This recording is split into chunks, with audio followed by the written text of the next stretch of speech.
अनिका, अनिका, अनिका, तुम सुन रही हो ना मेरी बात? तुम माँ बनने वाली हो अनिका। डॉक्टर की ये शब्द सुनते ही अनिका समझ नहीं पा रही थी कि वो आखिर प्रेग्नेंट कैसे हो सकती है। अभी तो उसकी शादी को 24 घंटे भी पूरे नहीं हुए थे। मिस्टर गौतम गुलेरिया, मैं समझ सकती हूँ कि आप दोनों इस वक्त परेशान होंगे, मगर आप लोग कोई भी फैसला ले उससे पहले मैं एक बात बता दूं।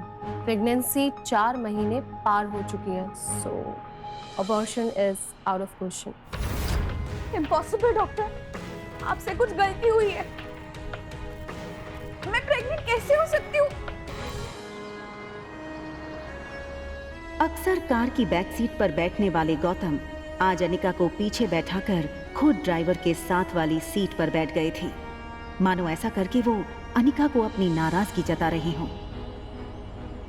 अनिका जानती थी कि एक बेटी होने के नाते आज उसने अपने पिता को दुनिया का सबसे बड़ा दुख दिया था, एक बिन ब्याही मां बनकर। इतना दुख उन्हें अनिका की मां के गुजरने पर भी नहीं हुआ होगा। अनिका को ऐसा लग रहा था मानो आज मनाली का हर इंसान उसे सवालिया नजरों से बस एक ही सवाल पूछ रहा हो कि कौन है इस बच्चे का बाप। लेकिन इसका जवाब तो अनिका के पास भी नहीं था। गुलेरिया हाउस ब्रिटिश के जमाने का मकान था। कहा जाता था यहाँ इंग्लैंड के अधिकारी वेकेशन मनाने आते थे, लेकिन अच्छे से मेंटेन न करने की वजह से पिछले कुछ सालों से थोड़ा बंजर सा लगने लगा था।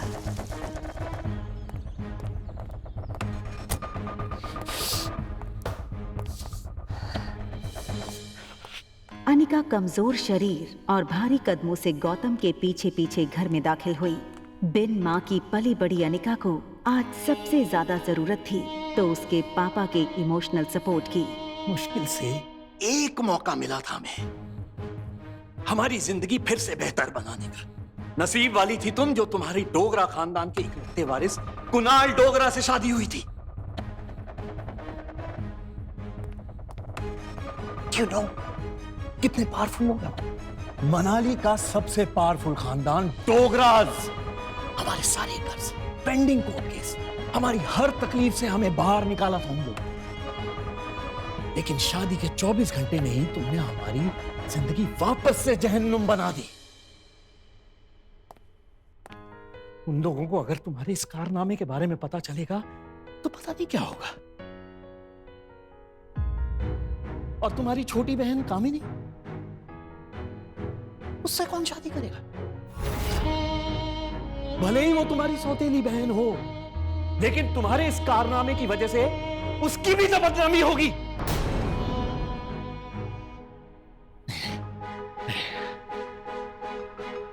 जब तक ये मामला खत्म नहीं हो जाता मैं कामिनी को और तुम्हारी मां मनीषा उसके भाई के घर भेज दूंगा। लेकिन आज नहीं तो कल सबको पता चल ही जाएगा। आज तुम भी अपनी मां के साथ ही। अनिका वो सुन चुकी थी जो गौतम कहते कहते रुक गया था। अगले दिन सुबह गौतम ने घर में लगे सारे सीसीटीवी के पिछले 5 महीने की फुटेज को खंगाला और बारीकी से देखने के बाद वो हैरान रह गया था कि पिछले 5 महीनों से छोटी मोटी बीमारी के चलते अनिका घर के बाहर कहीं गई ही नहीं थी। ये देखकर गौतम का गुस्सा अब आश्चर्य में बदल गया। उसे इतना तो समझ आ गया था कि कहीं कुछ तो गड़बड़ थी। जल्द ही अनिका की देखभाल के लिए एक नर्स रखी गई।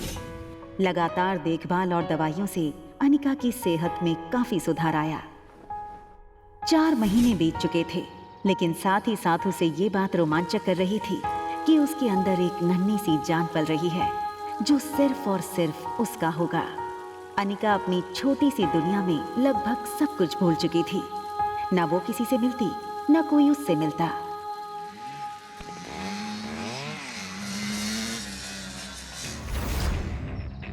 अनिका ने जैसे ही लड़की को देखा, उसकी धड़कन मानो डर और टेंशन से तेज हो गई। ये लड़का और कोई नहीं बल्कि अनिका का पति कुणाल डोगरा था।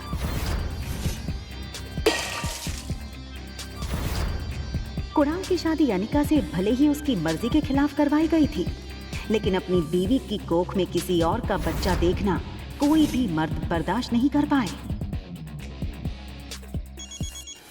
कुणाल शादी के मंडप से सीधे दिल्ली अपने कॉलेज की पढ़ाई करने चला गया था और वहीं पहुंचकर शादी के दूसरे दिन उसे अनिका की प्रेगनेंसी की खबर मिली थी।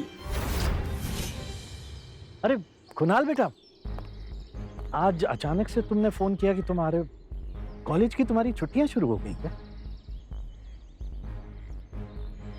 कमाल है, 4 महीने के बाद मैं घर आना, अपने दामाद को इस तरीके से वेलकम करेंगे। और वैसे भी बहुत कुछ बदल गया है अब यहाँ पे।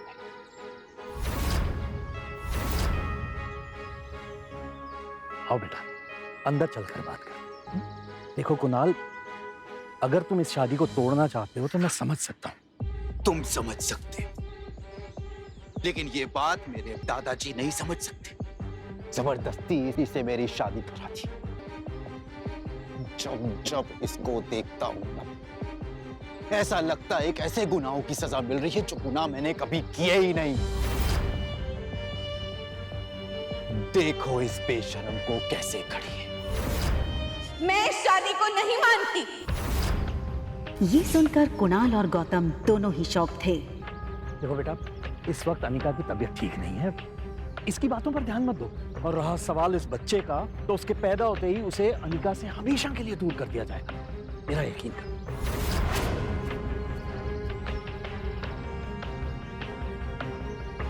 ठीक उसी पल अचानक से अनिका के पेट में जोरों से दर्द शुरू हो गया। दर्द के मारे एक झटके में अपनी पीठ के बल गिरी। अनिका, मम्मा मम्मा मम्मा, प्लेन लैंड होने वाला है। देखते ही देखते आज 6 साल बीत चुके थे और सामने थी उसकी 6 साल की बेटी रिया। रिया का मासूम चेहरा और उसकी खूबसूरत कत्थई आंखें देखकर अनिका की जान में जान आई। मम्मा, क्या हम पापा को ढूंढने जा रहे हैं मनाली? मैंने कितनी बार कहा तुमसे, तुम्हारे पापा नहीं है। कम ऑन मम्मा, हमारे तो टीचर सिखाते हैं कि सब बच्चों के मॉम एंड डैड होते हैं। तो क्या मैं गेमिंग वर्ल्ड से आई हूँ, या फिर मैं किसी जादू करके हेड से बाहर निकली हूँ? आबरा का डाबरा, रिया बाहर आ जा। तो मनाली में मेरा भाई मिलेगा क्या? रिया का ये सवाल सुनकर अनिका गहरी सोच में डूब गई थी। उसे याद आ गया कि कैसे 6 साल पहले उसने मनाली के हॉस्पिटल में जुड़वा बच्चों को जन्म दिया था। अनिका के पापा गौतम की कद काठी के एक आदमी ने उससे उसके दोनों बच्चों को छीनने की कोशिश की थी। कमजोर अनिका ने बड़ी हिम्मत से उस आदमी को रोकने की कोशिश की और उसका सामना कर रिया को तो बचा लिया, मगर अफसोस कि वो अपने बेटे को नहीं बचा पाई और वो आदमी अंधेरे में उसके बेटे को लेकर भाग गया था। और इसी वजह से अनिका की मौसी उसे बचाकर बेंगलुरु ले आई थी, जहां अनिका का इलाज भी हुआ था।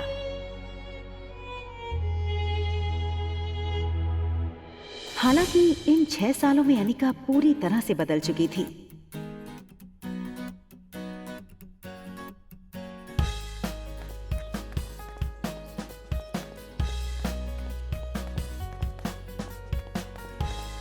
हार्मोनल इम्बैलेंस की वजह से फूला हुआ उसका शरीर अब एकदम ही से नॉर्मल हो चुका था।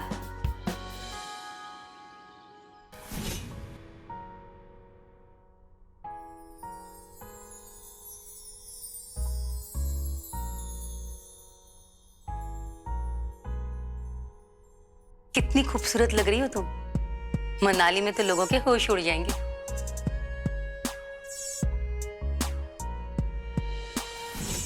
फ्लाइट अटेंडेंट हो या फ्लाइट के अन्य यात्री, सब लोग आते जाते अनिका पे एक नजर जरूर डालते।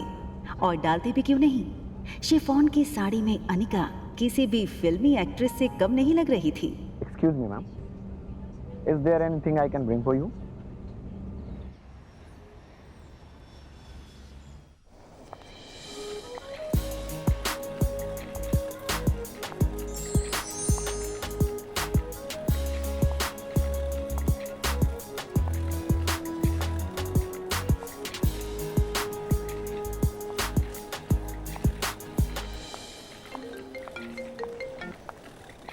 हेलो पा। कुणाल तुम्हें लेने एयरपोर्ट आ रहा है, तुम उसके साथ सीधा घर आना। यहाँ पहुंचते ही तुम्हें 2 पेपर्स पे साइन करना है, एक डिवोर्स पेपर और दूसरा वो।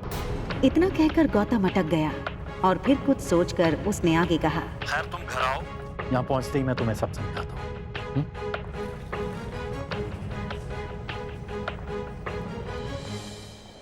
इन 6 सालों में कुणाल भी काफी बदल चुका था। अब वो एक कॉलेज स्टूडेंट नहीं रहा था, बल्कि एक बिजनेसमैन था। आज तक इस दुनिया में किसी भी इंसान को अपने डिवोर्स पे इतनी खुशी नहीं हुई होती जितनी खुशी मुझे हो रही है आज। कैसे भी करके आज अपने डिवोर्स पेपर पे साइन करवा लूंगा। आप फिक्र मत कीजिए सर, आज मैं सुबह सुबह माता के दर्शन करके निकला हूँ और मैंने भगवान से प्रार्थना की है कि आज आपकी हर मनोकामना पूरी हो। आप चिंता मत कीजिए, आज आपके पेपर साइन हो ही जाएंगे। अच्छा सुन, जब जब मैं उसको देखता हूं ना, मेरा मूड ऑफ हो जाता है। आज मेरा मूड अच्छा है और दिन भी, तो अपना मूड ऑफ नहीं करना चाहता हूं मैं। एक काम कर, घूम के खड़ा हो जाता हूँ। भले उसने तुझे नहीं देखा है, तेरे हाथ में जब ये बोर्ड देखेगी तो तेरे पास खुद ब खुद चली आएगी। सीधा कर ले बोर्ड को।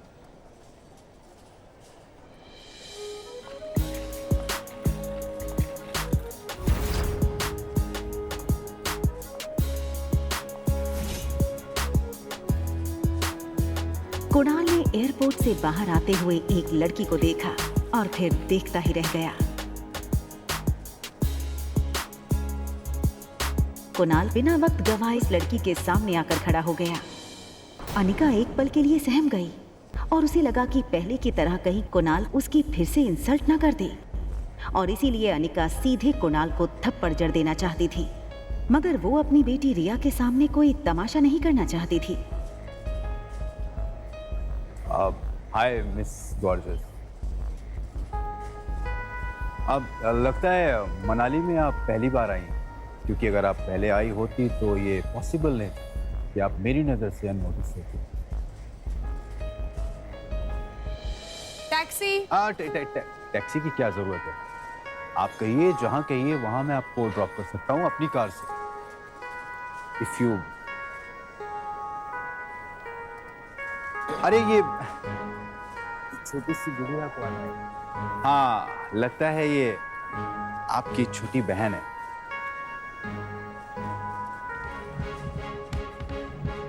टैक्सी।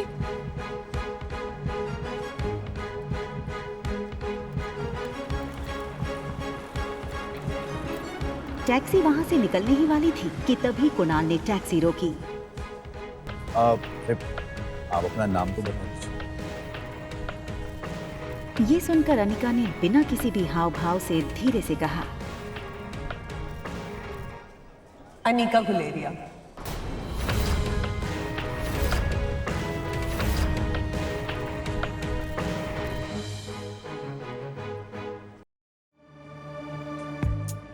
आप अनिका गुलेरिया को ही पिक करने आए हो ना?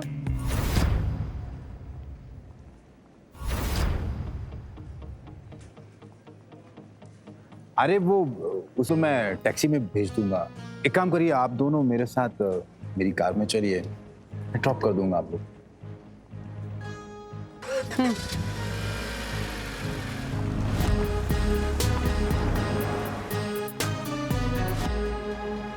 फटाफट इस टैक्सी के पीछे जाकर मैडम का पीछा कर, जाकर के देख मैडम किस होटल में रुकी।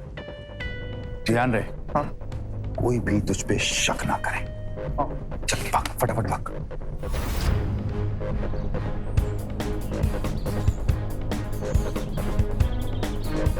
अगले 1 घंटे में अनिका की टैक्सी मनाली की सबसे बड़ी 5 स्टार होटल पैराडाइज इंटरनेशनल में दाखिल हुई। रुकिए। लेकिन उसका पीछा कर रहे राजू को होटल के मेन गेट पर ही रोक दिया। होटल का प्रीमियम इंटीरियर्स और फर्नीचर्स, आकर्षित एम्बियंस और वेलकमिंग स्टाफ को देखकर समझ आ रहा था कि क्यों देश विदेश से आए टूरिस्ट्स मनाली के इस शानदार होटल में रहना पसंद करते थे।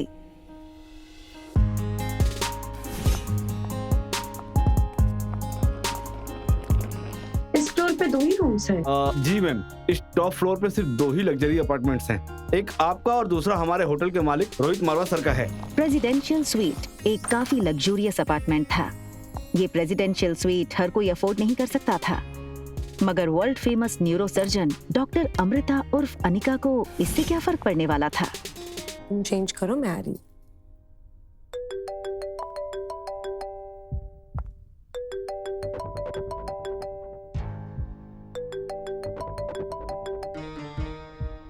Hello Anika, what kind of behaviour is this? Kunal 2 घंटों से एयरपोर्ट पर तुम्हारा इंतजार करता रहा, तुम उसके साथ आई क्यों नहीं? कहाँ हो तुम? आ रही हूँ मैं। अनिका और उसके पिता गौतम के रिश्तों में दरार की वजह गौतम खुद था। 6 साल पहले गौतम ने अनिका से मुंह फेर लिया था और उसकी बेटी रिया को अपनाने से मना कर दिया था।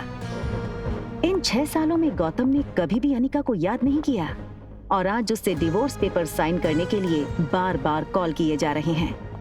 लेकिन डिवोर्स पेपर के साथ साथ गौतम अनिका से कुछ और भी चाहता था। लेकिन क्या? तभी अनिका के फोन पर उसकी असिस्टेंट राजलक्ष्मी का फोन आया। हेलो मैडम, आशा करती हूँ आपकी फ्लाइट सेफ और कंफर्टेबल रही होगी और आपकी नींद भी पूरी हुई होगी। अब ये बताओ, एक्टिंग करने के लिए फोन किया या कोई नई बात बताने के लिए? अरे फिर से वो बिजनेस टाइकून रोहित मारवा का मेल आया था। वो अपनी दादी माँ का इलाज देश की सबसे बड़े न्यूरोसर्जन डॉक्टर अमृता यानी आपसे करवाना चाहता है। इस वक्त तो मनाली में ही है। आप भी मनाली में, तो मैंने सोचा क्या मैं अपॉइंटमेंट फिक्स कर दूं? नहीं नहीं, बिल्कुल नहीं। ये बड़े लोग अपने बड़े बुजुर्गों की चिंता का सिर्फ ढोंग करते हैं। इनका असली मकसद ना कुछ और ही होता है। बड़े बुजुर्गों की प्रॉपर्टी, उनका बिजनेस और पता नहीं क्या क्या। हमें इनसे दूरी रहना चाहिए। Okay, as you wish. वैसे एक बात बता दूं, मैंने सुना है कि रोहित मारवा की पर्सनालिटी काफी डैशिंग है। टॉल, डार्क, हैंडसम और इतनी कम उम्र में इतना बड़ा बिजनेस टाइकून। और अगर लाइफ में थोड़ा रोमांस आ ही जाता है तो इसमें क्या नुकसान है? रोहित का फोटो भेजो। अगर ऐसा ही है तो एक काम करो, तुम ही उसे डॉक्टर अमृता बनकर मिल लो। कि डॉक्टर अमृता के चेहरे को यहाँ कोई नहीं जानता। यहाँ मैं सिर्फ अनिका गुलेरिया हूँ। ठीक है, रोहित की फोटो भेजूंगी, एक बार देख लेना। अनिका हंसते हुए फोन काट देती है, लेकिन इसके पहले कि अनिका लिफ्ट के अंदर जा पाती, तभी अनिका को लगा जैसे मानो उसके पीछे कोई खड़ा हो। अनिका ने जैसे ही पीछे मुड़कर देखा तो वो हैरान हो गई। पीछे रिया खड़ी थी। उसका चेहरा कुछ उखड़ा हुआ था और वो बस अनिका को एकटक देखे जा रही थी। अनिका को लगा कि रिया नींद से अचानक उठकर उसने अनिका को पास नहीं देखा होगा, इसलिए ऐसे खड़ी हो गई होगी। मम्मा जल्दी वापस आ जाएगी और आते हुए ना आपकी फेवरेट चॉकलेट आइसक्रीम ले आएगी, ठीक है? आप जाओ कमरे में और आराम करो या अपनी फेवरेट वीडियो गेम खेल लो, ठीक है?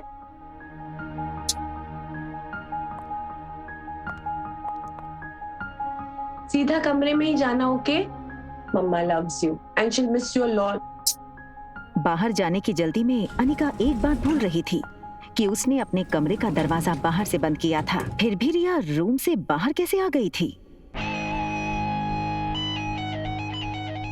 तभी एक टॉल और हैंडसम आदमी होटल के टॉप फ्लोर के कॉरिडोर में तेजी से चलता हुआ आता है।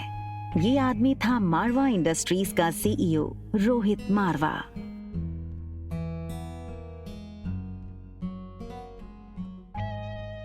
बेटा, तुमसे कितनी बार कहा है कि बिना बताए रूम से बाहर मत निकलना। मेरी बात सुनते क्यों नहीं आ रही? जिस लड़की को रिया समझकर कुछ ही पल पहले अनिका ने बात की थी, वो बच्चा रिया नहीं बल्कि आर्यन था। रोहित मारवा का इकलौता बेटा आर्यन, मारवा इंडस्ट्रीज का इकलौता वारिस। और इन सब में सबसे मजेदार बात ये थी कि रोहित का बेटा आर्यन और अनिका की बेटी रिया दोनों की शक्लें एक दूसरे से हूबहू मिलती जुलती थीं और रिया अभी भी अनिका के कमरे में सो रही थी। तुम्हारा ध्यान कहाँ है आर्यन? मैं तुमसे बात कर रहा हूँ, चलो अंदर। मुझे चॉकलेट आइसक्रीम चाहिए। ये सुनकर रोहित थोड़ा हैरान हो गया। हमेशा गुमसुम और गुपचुप रहने वाला आर्यन का बर्ताव आज रोहित को कुछ अजीब लग रहा था। आर्यन के गाल पर लिपस्टिक का निशान देखकर रोहित हैरान हो गया।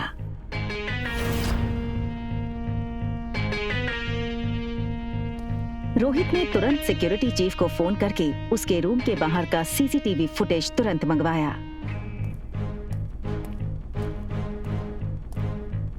फुटेज में रोहित ने जो देखा वो देखकर वो दंग हो गया। आर्यन एक ऐसा बच्चा था जो किसी अजनबी से तो दूर बल्कि रिश्तेदारों से भी ज्यादा बात नहीं करता था, ना ही उसके पापा के अलावा किसी के साथ मिक्स होता था। लेकिन सीसीटीवी में आर्यन ने एक बिल्कुल अजनबी औरत को अपने पास आने दिया, यहाँ तक कि उसे किस भी करने दिया। ये बात रोहित को बड़ी अजीब लगी। दूसरी तरफ अनिका गुलेरिया हाउस पहुंच गई थी। गुलेरिया हाउस उसका अपना घर। कामिनी यानी अनिका की सौतेली छोटी बहन, उसी के बर्थडे की पार्टी चल रही थी।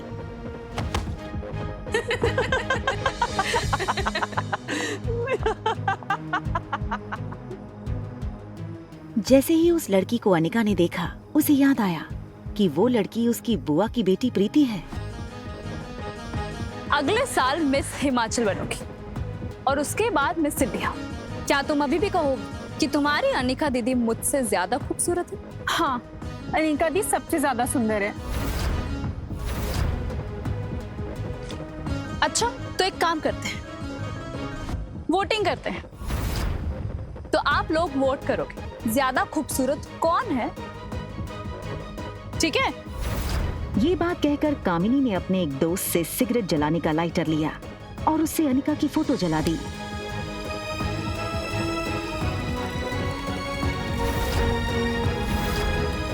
दूर खड़ी अनिका चुपचाप ये सब देख रही थी।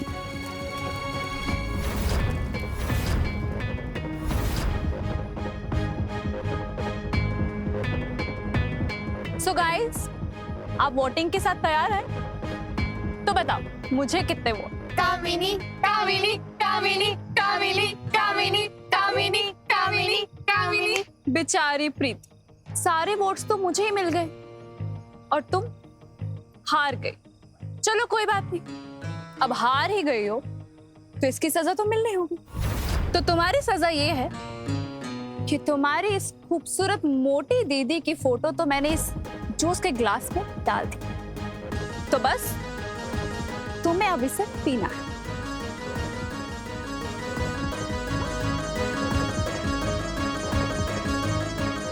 दिन माँ की अनिका को बचपन में साक्षी बुआ से ही माँ का प्यार मिला था और प्रीति मानो अनिका की कजन नहीं बल्कि सगी छोटी बहन हो।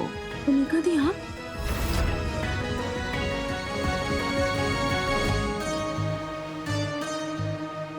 हार और जीत का फैसला खेल खत्म होने के बाद होता है और खेल अभी खत्म नहीं हुआ है। अरे यार, ये अनिका इतनी खूबसूरत कैसे लग रही है? हाँ यार, किसी फिल्म की हीरोइन जैसे लगने लगी है। Oh my God, she looks so sexy. जीत किसकी हुई है ये तो पक्का हो गया है, तो अब जो सजा तय करी थी वो पूरी कर ली जाए। चलो पी लो।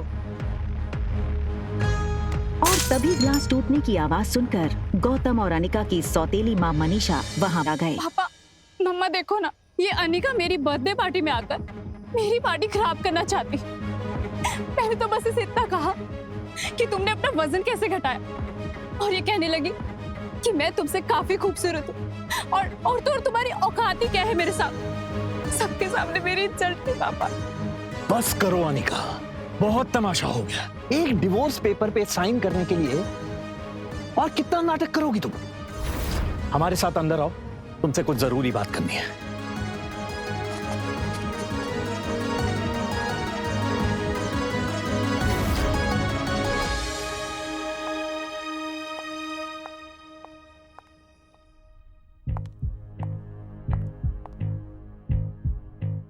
छह साल बाद अपनी बेटी से मिलने की कोई भी खुशी न जताते हुए वो सीधे मुद्दे की बात करना शुरू करते हैं।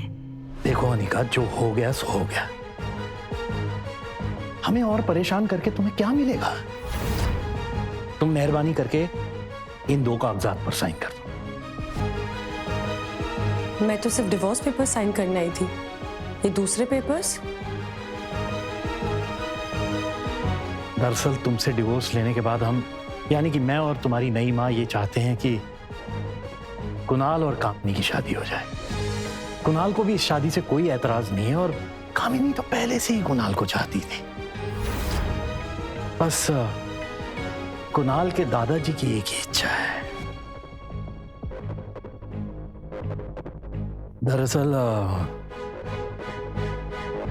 तुम्हारी मां के गुजरने के बाद उसकी जो फार्मा कंपनी तुम्हारे नाम हो गई थी, वो कंपनी तुम अपनी छोटी बहन कामिनी को शादी में तोहफे में दे दो। मैंने सारे कागजात तैयार करवा दिए हैं, बस तुम इन पे सिग्नेचर कर दो।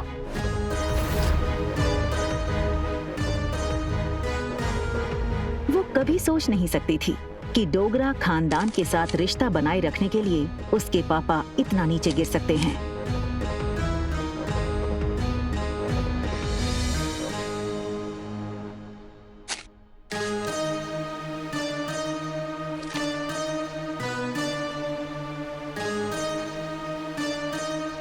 अपना कहलाने को इस दुनिया में इस कंपनी के अलावा मेरे पास कुछ नहीं है। माफ कर दीजिएगा, लेकिन ये कंपनी मैं आपको नहीं दे सकती। क्यों हमें बर्बाद करने पर तुलियो आने का? वैसे भी बिन ब्याही माँ बनकर जो समाज में तुमने हमारी इज्जत उछाली है, वो कुछ कम है क्या? जो अब अपनी बहन की जिंदगी बर्बाद करना चाहती हो तुम?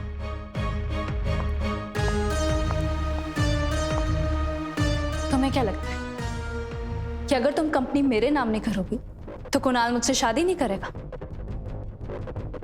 वह है मैं तुम्हारा। कुणाल मुझसे शादी इसलिए करना चाहता है क्योंकि वो मुझे पसंद करता है, ना कि तुम्हारी उस फैक्ट्री के लिए, जैसे उसे तुम्हारे साथ करनी पड़ी। लेकिन तुम ये सब नहीं देख सकती हो क्योंकि तुम मुझसे बचपन से ही चलती हो। कौन किससे जलता है ना, इसका नमूना तुम बाहर देख चुकी हो। बचपन में अनिका का फायदा हर कोई उठा ले जाता था। आज अनिका को इस तरह सबके अरमानों पर पानी फेरता हुआ देख सब लोग गहरे शौक में थे। समझती क्या हो अपने आप को?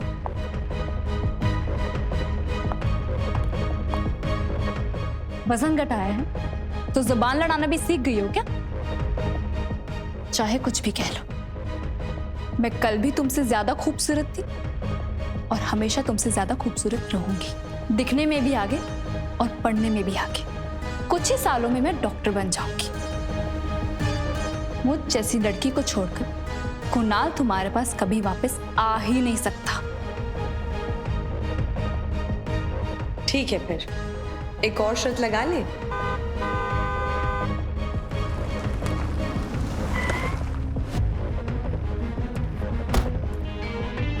2 घंटा इसने मुझे एयरपोर्ट पे वेट कराया। अनिका, कहाँ हो तुम?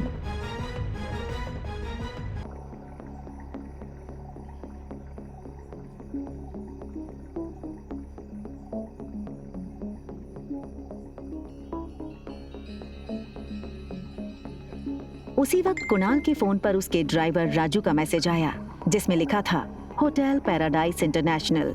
मैसेज पढ़कर कुणाल के चेहरे पर तुरंत ही एक स्माइल आ गई।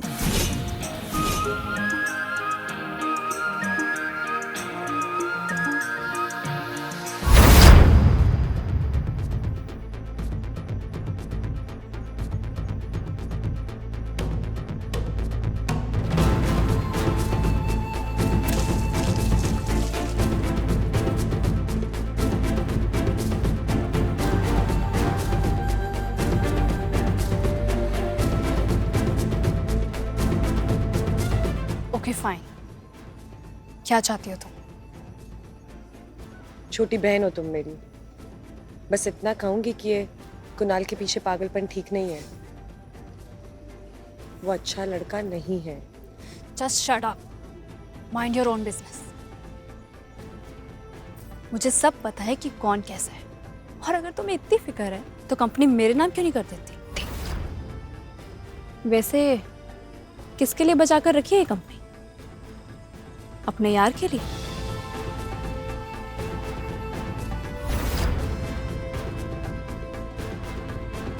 अनिका गुस्से में निकल गई। तभी वहां भागते हुए प्रीति आई।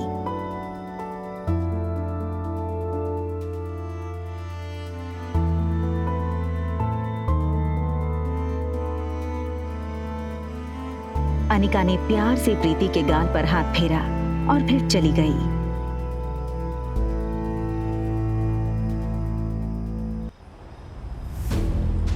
अनिका दुनिया में हर चीज से लड़ सकती थी, मगर कोई उसकी बेटी को कहे ये उसे बर्दाश्त नहीं था। किसके लिए बचा कर रखी है कंपनी? लेकिन इसके साथ ही उसके पास इस बात का भी कोई जवाब नहीं था कि रिया का बाप था कौन। अनिका आज तक उसकी जिंदगी की इस सबसे बड़ी पहेली को सुलझा नहीं पाई थी। वो ये सब सोच ही रही थी कि तभी अचानक उसे कुछ याद आया। अनिका ने अपनी फार्मा कंपनी के पुराने वफादार मैनेजर मनोज को फोन लगाया। Hello uncle. आज इतने सालों बाद कंपनी के मालकिन ने इस मुलाजिम को याद किया। एक्चुअली बस ये पूछना था कि कंपनी ठीक तो चल रही है ना? बेटा बस यूं समझ लो, डूबती नाव में बस छेद पकड़ के बैठा हूँ। फिर भी सालाना 4-5 लाख का प्रॉफिट हो जाता है, जो मैं गौतम जी को भिजवा देता हूँ। अगर तुम चाहो तो अगली बार से तुम्हें भेज दूँ। नहीं नहीं अंकल, उसकी कोई जरूरत नहीं है। आप अपना ख्याल रखिएगा। आखिर क्या है इस छोटी कंपनी में जो डोगरास हाथ धोकर इसके पीछे पड़ गए हैं? पहले मेरे जरिए ये कंपनी हड़पने की कोशिश की और उसी के चलते कुनाल से मेरी शादी करवाई, और अब कामिनी के जरिए ये कंपनी पाना चाहते हैं। लेकिन क्यों? तो कंपनी मेरे नाम क्यों नहीं करते? होटल की तरफ टैक्सी बढ़ी रही थी कि तभी अनिका को याद आया कि उसने अपनी बेटी को एक प्रॉमिस किया था। मम्मा जल्दी वापस आ जाएगी और आते हुए ना आपकी फेवरेट चॉकलेट आइसक्रीम ले आएगी, ठीक है? Mama loves you and she will miss you a lot. लेकिन अनिका इस बात से अनजान थी कि उसने प्रॉमिस रिया को नहीं बल्कि रोहित मारवा के बेटे आर्यन को किया था।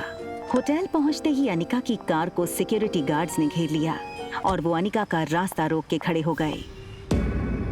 ये क्या बदतमीजी है? इस तरह से मेरा रास्ता रोकने का क्या मतलब है? सॉरी मैडम, हमें आपका सामान चेक करना होगा। बैग चेक करो। अनिका को कुछ समझ नहीं आया। उसके पास सिर्फ एक पर्स और चॉकलेट आइसक्रीम थी। Yes sir, it is chocolate ice cream.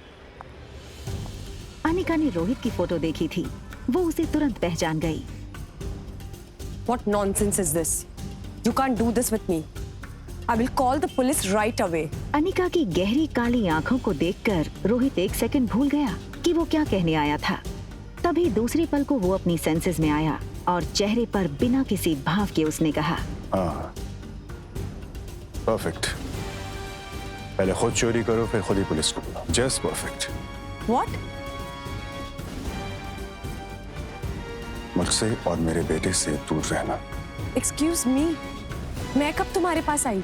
And listen, इस आलीशान होटल के मालिक हो, इसका मतलब ये नहीं है कि अपने गेस्ट के साथ इस तरह बदतमीजी करो। I can sue you in the court, Mr. Rohit Marwa. You know, I knew it. तो तुम जानती हो कि मैं रोहित मारवा हूँ, ये होटल मेरा है। I'm sure तुम ये भी जानती होगी कि मेरे परिवार वाले मेरी शादी करवाना चाहते हैं, लेकिन मुझे मेरे बेटे के लिए सौतेली माँ नहीं चाहिए। इसलिए तुमने शायद प्लान बनाया होगा कि क्यों।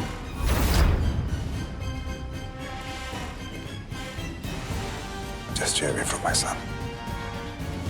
Right?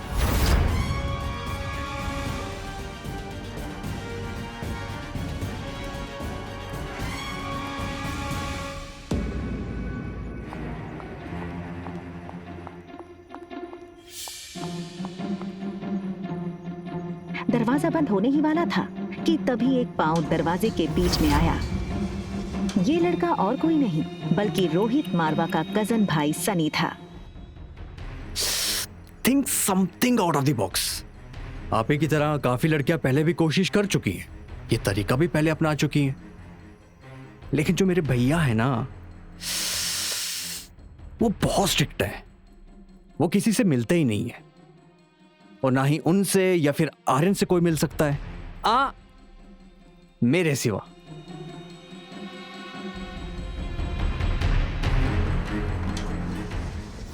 दूसरी तरफ गुलेरिया हाउस में पार्टी लगभग खत्म हो गई थी। आई एम सो हैप्पी कि कुणाल ने आज की पार्टी एंजॉय की। कंग्रेचुलेशंस बेटा। आज कामिनी के बर्थडे के मौके पर मेरी तरफ से तुम दोनों के लिए तोहफा। Thank you very much. बहुत जल्द हम तुम दोनों की शादी पक्की कर देंगे।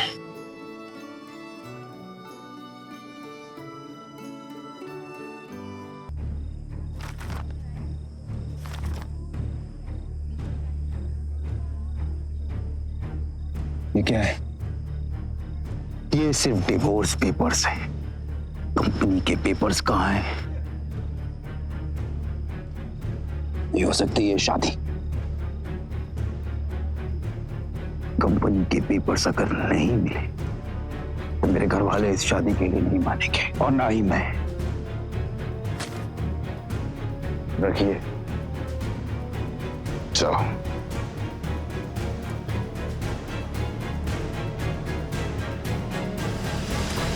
तिलमिलाई अनिका को ये समझ नहीं आ रहा था नीचे लॉबी में उसके साथ क्या हुआ और क्यों हुआ। उसने होटल बदलने का मन बना लिया और रिया को लेने बेडरूम में गई, पर रिया को इस तरह देखकर अनिका का गुस्सा 1 सेकंड में शांत हो गया। वो रिया के माथे को चूमती है।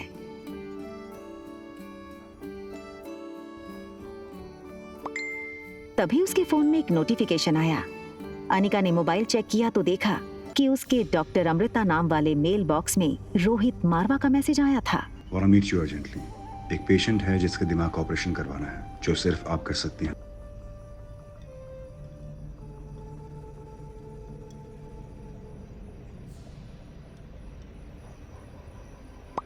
दिमाग का इलाज पहले आपको करवाना चाहिए। वहाँ रोहित डॉक्टर अमृता का मैसेज पढ़कर शॉक हो गया। रोहित को समझ नहीं आया कि डॉक्टर अमृता जैसी बड़ी न्यूरोसर्जन उसे ऐसे क्यों कह रही थी। रोहित ने अपनी कंपनी के आईटी हेड सैम को फोन लगाया। Hello Sam. Yes sir. Is there anything I can do for you sir? Yes, मेरे ऑफिशियल मेल अकाउंट पर अभी डॉक्टर अमृता का मेल आया है। पता करो वो मेल की लोकेशन कहाँ है। बस give me some time. Yes sir. भैया जल्दी आइए, आर्यन को कुछ हो गया है।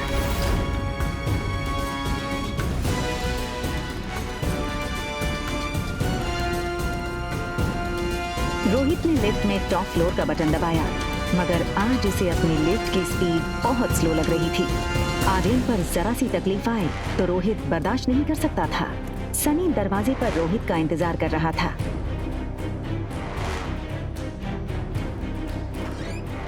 आर्यन गहरी नींद में था और वो नींद में एक ही चीज बोले जा रहा था, मम्मा चॉकलेट आइसक्रीम, मम्मा चॉकलेट आइसक्रीम। रोहित के लिए ये चीज बहुत शॉकिंग थी। रोहित ने आर्यन को माँ और बाप दोनों का प्यार दिया था, फिर आज ये अचानक आर्यन नींद में अपनी माँ को क्यों याद कर रहा था। ब्रो, मैंने ना इंटरनेट पे एक वीडियो देखा था जिसमें एक लेडी 7 साल के बच्चे को ये यकीन दिलाती है कि पिछले जन्म में वो उसका बेटा था, और वो बच्चा अपनी असली माँ को छोड़कर उस लेडी के साथ चला जाता है। तुम कहना क्या चाहते हो? ब्रो, वो सामने वाली ब्यूटीफुल सी दीदी, उनसे मिलने के बाद आर्यन का बिहेवियर काफी चेंज हो गया है। तुमसे कितनी बार कहा है कि टेक्नोलॉजी का सही इस्तेमाल किया करो। दिन भर या तो वीडियो गेम्स खेलते रहते हो या फिर ये वाहियात वीडियोस देखते रहते हो। तुम्हारे भी सोने का वक्त हो गया, जाके सो जाओ। सनी की बात रोहित के दिल में शक गड़ा चुकी थी। क्या सचमुच वो लड़की आर्यन के इमोशंस के साथ खेलकर उस तक पहुंचना चाहती थी, या वो सिर्फ एक कोइंसिडेंस था। एक तरफ आर्यन के मुंह से मम्मी सुनकर रोहित परेशान था और दूसरी तरफ अनिका सोच रही थी कि आखिर उसके खोए हुए बेटे को कैसे ढूंढे, किससे मदद मांगे। इन 6 सालों में अनिका ने सारे गुमशुदा बच्चों की पूरी जानकारी इकट्ठा की हुई थी। अनिका उस इंसान तक पहुंचना चाहती थी जिसने उसके बेटे को हॉस्पिटल से किडनैप किया था, लेकिन कोई भी सुराग उसके हाथ नहीं लग रहा था। एक बार उसने बैंगलोर से कॉल करके मनाली पुलिस को कंप्लेंट की थी, मगर छानबीन में पाया गया कि ना तो हॉस्पिटल में उसके जुड़वा बच्चे पैदा होने का कोई रिकॉर्ड था और ना कोई गवाह था, जिससे ये साबित होता कि अनिका ने जुड़वा बच्चों को जन्म दिया था। मैडम, जो बच्चा कभी जन्मा ही नहीं, वो गायब कैसे हो सकता है? वो ये सब सोच ही रही थी, तभी अनिका को याद आया कि उसकी स्कूल का एक दोस्त पंकज इन दिनों मनाली पुलिस में सब इंस्पेक्टर है। हेलो पंकज, अनिका बोल रही हूँ। Hi Anika, how are you? Anika ने पंकज को अपनी कहानी बताई कि कैसे एक आदमी ने डिलीवरी के तुरंत बाद हॉस्पिटल से उसका बच्चा चुराया था। प्लीज कुछ करो ना, कोई तो रास्ता होगा जिससे मैं अपने बेटे तक पहुंच सकूं। पंकज पहले से ही इस केस से वाकिफ था। देखो अनिका, ऑफिशियली मैं तुम्हारी कोई मदद नहीं कर सकता, क्योंकि कहीं भी कोई भी ऐसा रिकॉर्ड नहीं है जिससे ये साबित हो कि तुम्हारे छुड़वा बच्चे हुए थे। I am really sorry Anika. Anika का दिल बैठ सा गया। उसके बेटे तक पहुंचने की उसकी उम्मीदें कम होती नजर आ रही थीं। देखो अनिका, मैं एक बात कह सकता हूँ ऑफ द रिकॉर्ड। मनाली में जितने भी बुरे काम होते हैं, चाहे वो किडनैपिंग ही क्यों ना हो, उन सब के पीछे कहीं ना कहीं तुम्हारे ससुराल वालों का हाथ होता ही होता है। डोगरा खानदान। पंकज के फोन रखने के बाद से अनिका गहरी सोच में डूब गई कि डोगरा खानदान से उसके बेटे की इंफॉर्मेशन आखिर कैसे निकाली जाए। तभी उसे एक आइडिया आया और उस आइडिया का नाम था Kunal Dogra. Hi miss gorgeous.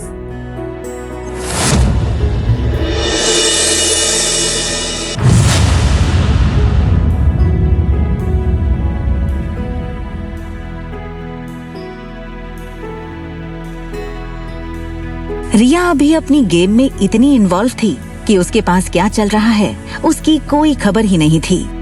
देखो बेटा, मम्मी 2-3 घंटे में आ जाएगी। अगर किसी भी चीज की जरूरत पड़े ना तो होटल के रूम सर्विस को कॉल कर देना। ओके? Bye bye. रिया छोटी थी लेकिन अपनी उम्र के बच्चों से काफी ज्यादा स्मार्ट थी। उसको अक्सर अकेली रहने की आदत थी।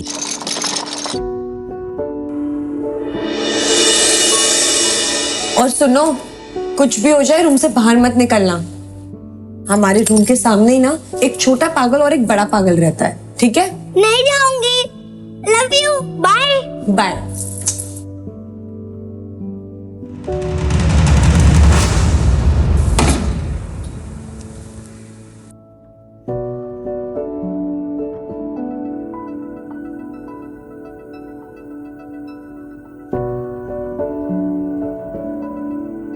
अनिका जान चुकी थी कि जब उसने रोहित को पागल कहा तब वो उसके पीछे ही खड़ा था।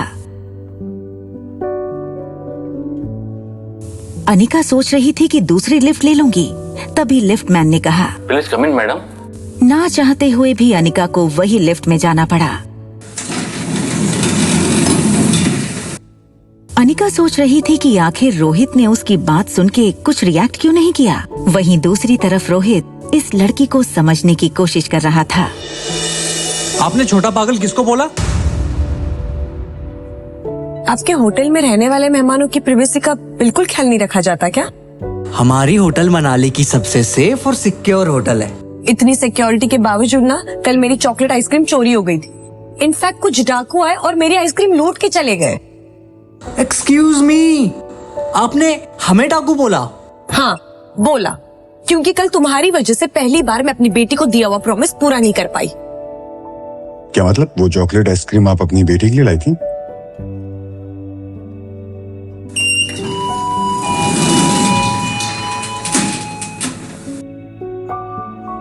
अनिका रोहित के अचानक बदले तेवर को देखकर थोड़ी सोच में पड़ गई। उसने कुछ देर रोहित को देखा और फिर लिफ्ट से निकल गई। मुझे लगता है हम इस लड़की के बारे में गलत सोच रहे थे।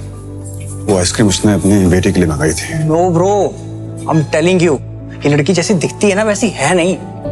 देखा नहीं जाने से पहले कैसे देख रही थी तुम्हें? होटल लॉबी से बाहर निकलते हुए अनिका इस बात से बिल्कुल बेखबर थी कि एक बहुत बड़ा सरप्राइज उसका इंतजार कर रहा था। उसका एक्स हस्बैंड कुणाल डोगरा। कुणाल सुबह से वेटिंग एरिया में अनिका का ही इंतजार कर रहा था, लेकिन उसको देखते ही उसने बहाना बनाते हुए कहा, व्हाट अ सरप्राइज। देखिए ना, मैं यहाँ पे किसी से मिलने आया था और किसे पता था कि आप मिल जाएंगी।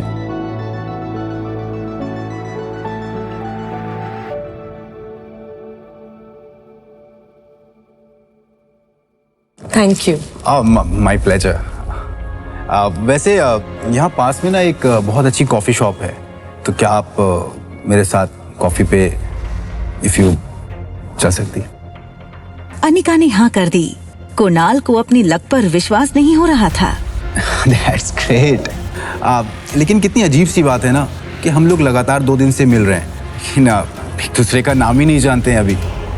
अब वैसे hi, my name is Kunal Dogra and yours?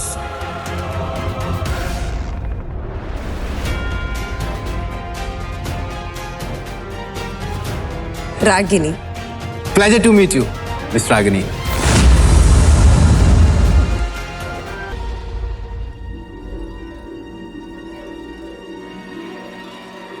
और होटल में चेक इन के टाइम इसने अपना नाम अनिका गुलेरिया बताया था। भैया यू शुड बी केयरफुल। हमें और आर्यन को ना इस लड़की से बच के रहना चाहिए।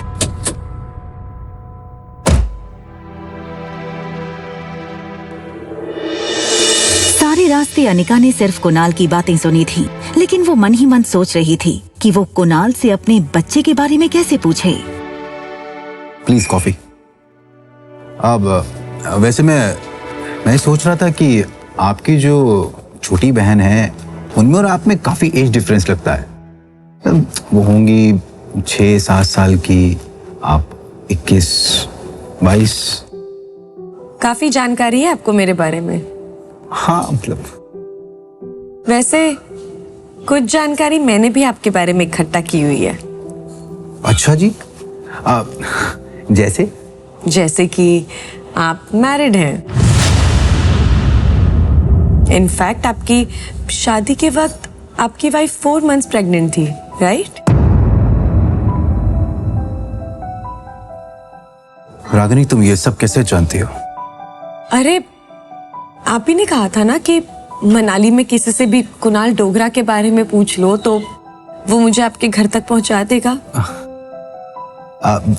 देखो रागिनी, सच ये है कि उस लड़की के साथ मैंने 2 मिनट से ज्यादा नहीं बिताए। शादी के फेरे लेते ही मैं दिल्ली चला गया था। फिर जब लौट करके आया तो उसकी डिलीवरी की डेट आ चुकी थी। उसने एक बेटी को जन्म दिया। फिर उसके बाद वो अपनी मौसी के साथ बेंगलोर चली गई। बस इतना ही? उसका बेटा कहाँ है? ये सुनकर कुणाल एकदम से सुन्न हो गया। उसकी आवाज जैसे उसके हलक में अटक गई हो। कौन सा बेटा? तुम किस बेटे की बात कर रही हो? उसका बेटा। उस लड़की ने जुड़वा बच्चों को जन्म दिया था ना? तो लड़का कहाँ है? कुणाल चौंका तो था ही, लेकिन साथ ही उसको हल्का सा शक हुआ कि रागिनी इस तरह अनिका के बारे में क्यों पूछ रही है। और तभी अनिका बात घुमाते हुए बोली, ऑनेस्टली मैं किसी ऐसे से दोस्ती नहीं कर सकती जो अपनी लाइफ की बातें मुझसे छुपाए। I am really sorry.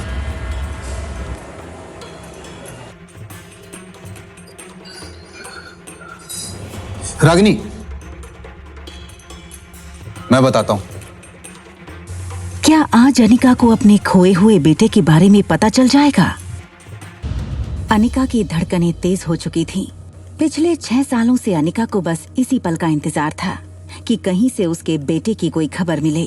एक बेटे को अपनी माँ के साथ देखकर अनिका को अपने खोए हुए बेटे की याद आ गई और वो चाहकर भी अपने आंसुओं को रोक नहीं पाई।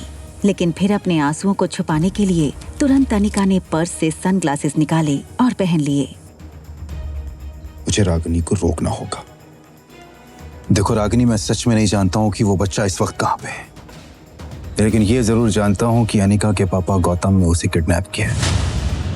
ये सुनकर अनिका पूरी तरह से टूट चुकी थी। उसे शक तो था कि उसके पापा उसके बेटे की किडनैपिंग के पीछे थे, मगर आज कुणाल के मुंह से ये सुनकर उसे यकीन भी हो गया। वो समझ नहीं पा रही थी कि उसके पापा ने आखिर ऐसा क्यों किया। और रहा सवाल इस बच्चे का, तो उसके पैदा होते ही उसे अनिका से हमेशा के लिए दूर कर दिया जाएगा। मेरा यकीन कर। रागिनी, तुम इतना नर्वस क्यों हो रही हो? और तुम्हें इन सब बातों से क्या लेना देना? क्यों परेशान हो रही हो तुम? मैं इतनी जल्दी किसी से दोस्ती नहीं करती, और जब तक उनके बारे में पूरी इंफॉर्मेशन ना मिल जाए ना, मैं दोस्ती नहीं करती। अब तो मिल गई, तो दोस्ती का हाथ बढ़ा दो। अनिका के लिए अब कुणाल किसी काम का नहीं था, क्योंकि वो जानती थी कि कुणाल उसे उसके बेटे तक नहीं पहुंचा सकता। इतनी आसानी से नहीं, तुम्हें थोड़ा और इंतजार करना पड़ेगा। कोई बात नहीं,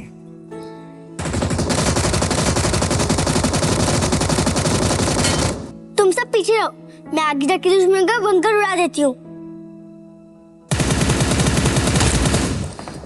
यस, ये बूस्टर हमारी टीम का है। राहुल 1-1, तुम एयरबेस पे हमला करो। रेडी? 1, 2, 3। हम जीत गए। हमेशा की तरह रिया की टीम जीत गई। गेमिंग की दुनिया में रिया स्वीट एंजल के नाम से मशहूर थी। हालांकि उसने अपनी गेमिंग आईडी में कोई फोटो नहीं डाली थी। वो नहीं चाहती थी कि लोग उसकी उम्र देखकर उसे जज करें। कई लोगों को तो लगता स्वीट एंजल कोई बहुत बड़ी इंजीनियर या कंप्यूटर जीनियस होगी। रिया पर अब इन मैसेजेस की वाहवाही का असर नहीं होता था, क्योंकि अब ये सब कुछ उसके लिए बहुत आम बात थी। स्वीट एंजल के नाम से खेल रही रिया मॉर्टल फाइट गेम की वर्ल्ड चैंपियन थी। अब एक चॉकलेट मिल्कशेक मंगवाया जाए। हमारे रूम के सामने ही ना एक छोटा पागल और एक बड़ा पागल रहता है। रिया वैसे तो बड़ी अच्छी बच्ची थी, मगर थी काफी शरारती। वो उन बच्चों में से थी जिन्हें कोई बात करने से मना करो तो वो ये जानने के लिए बहुत उत्सुक होते हैं कि आखिर ऐसा क्या है कि बड़े उन्हें वो चीज करने से मना करते हैं। 2401, छोटा पागल।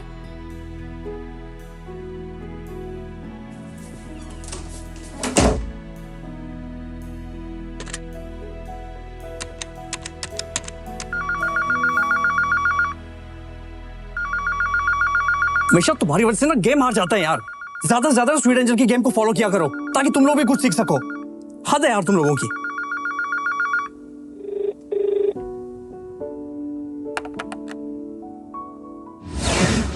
हेलो छोटे पागल।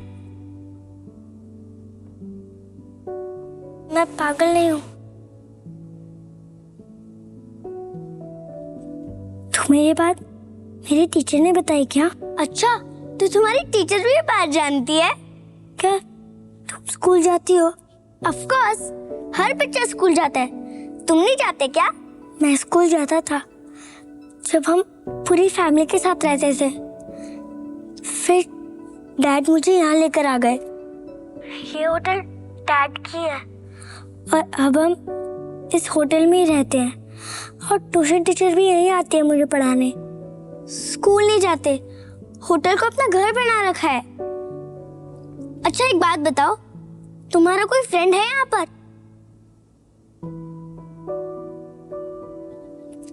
नहीं, यहाँ पर मैं, मेरे डैड और मेरे चाचू रहते हैं। अच्छा, तुम मेरे फ्रेंड बनना चाहोगे? आर्यन, जिसकी लाइफ में सिर्फ 2 चीजों की कमी थी, माँ और दोस्त की, इसलिए आर्यन ने बिना वक्त गवाए तुरंत हाँ कर दी। हाँ, मेरा नाम रिया है। तुम्हारा नाम क्या है? I am Aryan. तुम कहाँ से बोल रही हो? मैं तो तुम्हारे सामने ही रहती हूँ। मेरी मम्मा और मैं तुम्हारे होटल में गेस्ट हैं। अच्छा एक बात बताओ, तुम मुझसे मिलना चाहोगे? ये सुनकर आर्यन ने बाहर सनी को देखा। उसे लगा कि सनी तो अपनी ही प्रॉब्लम से परेशान है। मगर कैसे? मेरे डैड मुझे अकेले बाहर नहीं आने देंगे। तुम बच्चे हो क्या? हाँ, मैं मम्मा को बोल देती हूँ कि मुझे पिज्जा खाना है, इसलिए मैं नीचे जा रही हूँ। और जब मम्मा आएगी तब तुम भी उनसे मिल लेना। ओके, अब मैं रखती हूँ फोन और 15 मिनट के बाद नीचे लॉबी में आ जाना। बाय। पर हम एक दूसरे को पहचानेंगे कैसे? Very good question. अच्छा एक काम करो, तुम ब्लैक टी शर्ट और ब्लैक पैंट पहन के आओ। मैंने भी वही पहना होगा। हमारी ड्रेस से हम एक दूसरे को पहचान लेंगे। Okay bye. और सनी की तरफ देखते हुए और उससे बचते हुए दबे पांव अंदर बने दूसरे कमरे में चला गया, जो आर्यन का ही कमरा था। I want to eat pizza, come fast.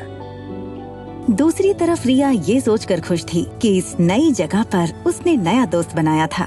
Sunny अब भी कानों में हेडफोन डाले फोन पर बिजी था। आर्यन में इतनी हिम्मत पहले कभी नहीं आई थी। उसे पता था कि अगर रोहित को पता चला तो बहुत स्ट्रिक्ट पनिशमेंट मिल सकती है, मगर नए दोस्त और बाहर पिज्जा की लालच से उसे रिस्क उठाने की हिम्मत मिली। अपने रूम के बाहर अकेले कदम रखते ही आर्यन का कॉन्फिडेंस और बढ़ गया। आर्यन की नजर सामने वाले स्वीट 2402 पर पड़ी। उसे लगा प्लान में थोड़ा चेंज होना चाहिए, क्यों ना वो और उसकी नई दोस्त यहीं से साथ चले। तभी लिफ्ट खुलने की आवाज आई। आर्यन का दिल डर के मारे जोर जोर से धड़कने लगा। उसने सोचा कि अगर रोहित ने उसे इस तरह रूम के बाहर देख लिया तो पता नहीं क्या होगा।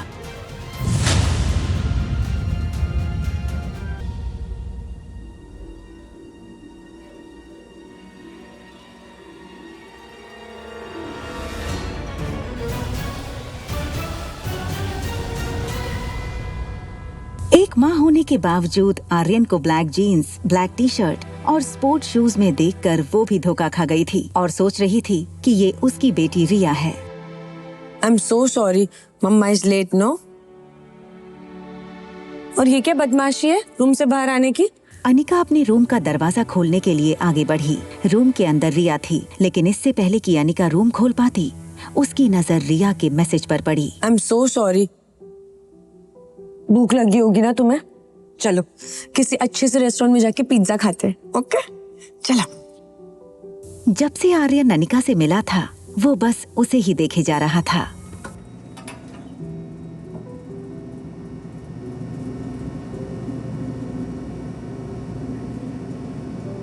अनिका का स्पर्श, उसका प्यार देखकर आर्यन को ऐसा लगा जैसे कि अगर उसकी माँ होती तो उसे ऐसा ही प्यार करती।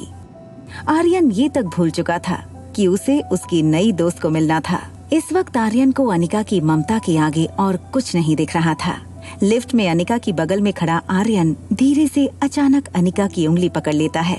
ये देखकर अनिका को थोड़ा अजीब लगा और उसने आर्यन की तरफ देखा। आर्यन की आंखें जैसे अनिका की आंखों से पूछ रही हों कि माँ तुम कहाँ थी? अनिका, जो आर्यन को रिया समझ रही थी, उसने एक पल के लिए सोचा कि रिया ऐसे इमोशनली क्यों देखी जा रही है उसको। आर्यन ने आंखें बंद कर ली और अनिका को जोर से पकड़कर हक कर लिया, मानो जैसे आर्यन को हमेशा से इसी पल का इंतजार था। उसने अनिका को पहले कभी देखा तक नहीं था, मगर आज उसे ऐसा लग रहा था जैसे वो अनिका की गोद में पहले भी खेला है।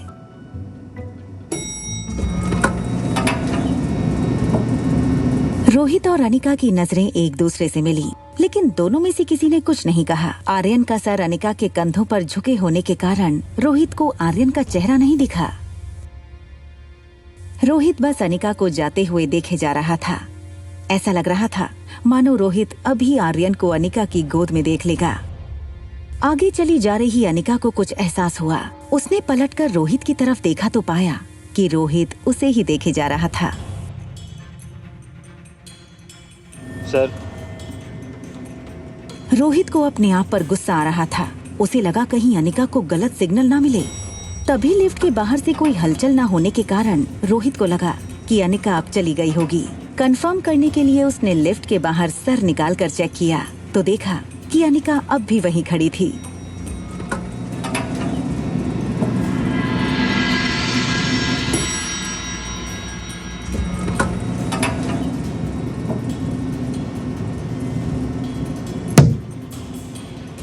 रोहित, जो पहले से थोड़ा डिस्टर्ब था, उसने रिया को आर्यन समझकर कड़क आवाज में डांट दिया।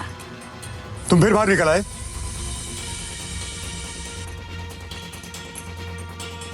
तुम्हें कितनी बार मना किया रूम से बाहर निकलने के लिए? तुम अपने डैड की बात सुनते क्यों नहीं हो? डैड, ये शब्द सुनते ही रिया की आंखें चमक उठी। उसका पूरा चेहरा उसकी स्माइल से भर गया था। डैड, आखिर मैंने आपको ढूंढ ही लिया।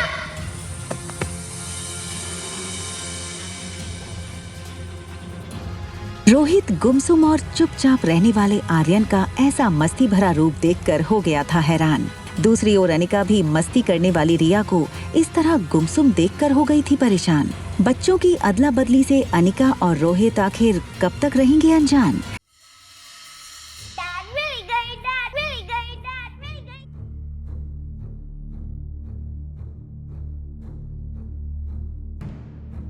आखिर आर्यन को हो क्या है?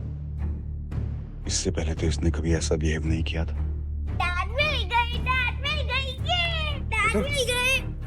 क्या हुआ तुम्हें? तुम ठीक तो हो ना बेटा? हाँ, आज तो मैं बहुत ही ठीक हूँ डैड। रोहित हैरान हो गया था। हमेशा चुपचाप रहने वाले आर्यन को आज हो क्या गया था? इस बच्चे में चेहरे के सिवा कोई गुण नहीं था जो आर्यन से मेल खाता हो। रोहित फिलहाल ऐसा कुछ नहीं करना चाहता था जिससे आर्यन पर कोई स्ट्रेस हो। बेटा रूम में चलें? तुम्हारे खाने का टाइम हो गया ना, तुम्हें भूख भी लगी होगी। हाँ, भूख तो मुझे बहुत लगी है। आज तो मुझे पिज्जा खाना है डैड। आज तक कभी आर्यन ने सामने से कोई चीज की डिमांड नहीं की थी, फिर आज अचानक पिज्जा की डिमांड। रोहित आर्यन को ऐसी कंडीशन में उसे किसी चीज के लिए मना करके उसकी मानसिक स्थिति और बिगाड़ना नहीं चाहता था। हाँ शेफ, हमारे होटल का बेस्ट पिज्जा रेडी करो, या हम लोग नीचे आ रहे हैं। सारे रास्ते टैक्सी में अनिका खिड़की के बाहर देखते हुए ये सोच रही थी कि आखिर उसके पापा किस जन्म का बदला ले रहे थे उससे। क्यों उन्होंने अनिका से उसका बेटा छीना? कहाँ होगा उसका बेटा?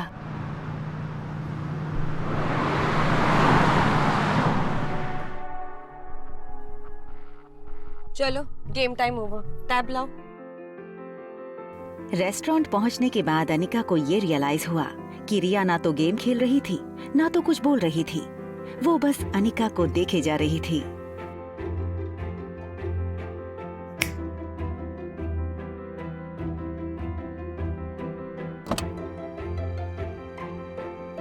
चलो आज टेबल मैं चूज करूंगी।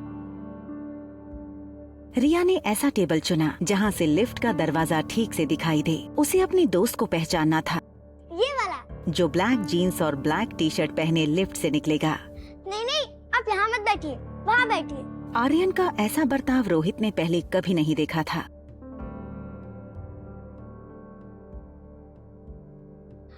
ये पिज्जा! रोहित को ऐसे टेबल मैनर्स बिल्कुल पसंद नहीं थे। उसने आर्यन को हमेशा सिखाया था कि नैपकिन गले और गोद में लगाकर फोर्क और नाइफ से खाना चाहिए, मगर आज उसे आर्यन को बड़े प्यार से संभालना था, इसलिए वो कुछ नहीं बोला। एक तरफ रोहित को लग रहा था कि आर्यन के दिमाग पर जरूर किसी बात का असर हुआ है, तो दूसरी ओर अनिका रिया के टेबल मैनर्स को देखकर इम्प्रेस हो रही थी। लेकिन अनिका इस बात से अनजान थी कि जिसे वो रिया समझ रही थी वो दरअसल रोहित का बेटा आर्यन है।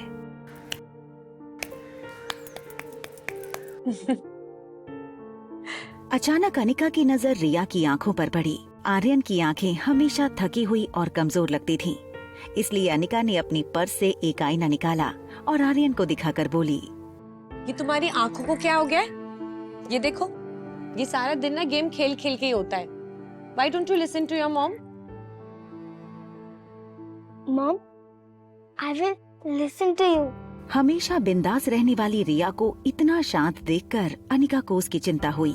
अनिका उसके जवाब से संतुष्ट नहीं थी। उसे पता था कोई तो बात है जो हमेशा मस्ती में रहने वाली रिया आज इतनी शांत थी। Is everything all right? अगर सब कुछ ठीक है तो फिर ये आंखें इतनी थकी थकी सी क्यों है? इतनी छोटी सी हो गई हैं। और आज इतने चुप से क्यों हो? I am fine. In fact, आज मैं बहुत खुश हूँ mom. Can I call you mom?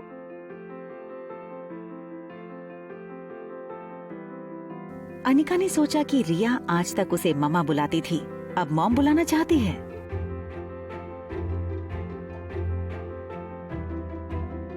तुम मम्मा बोलो या मॉम बोलो, हूँ तो मैं तुम्हारी माँ।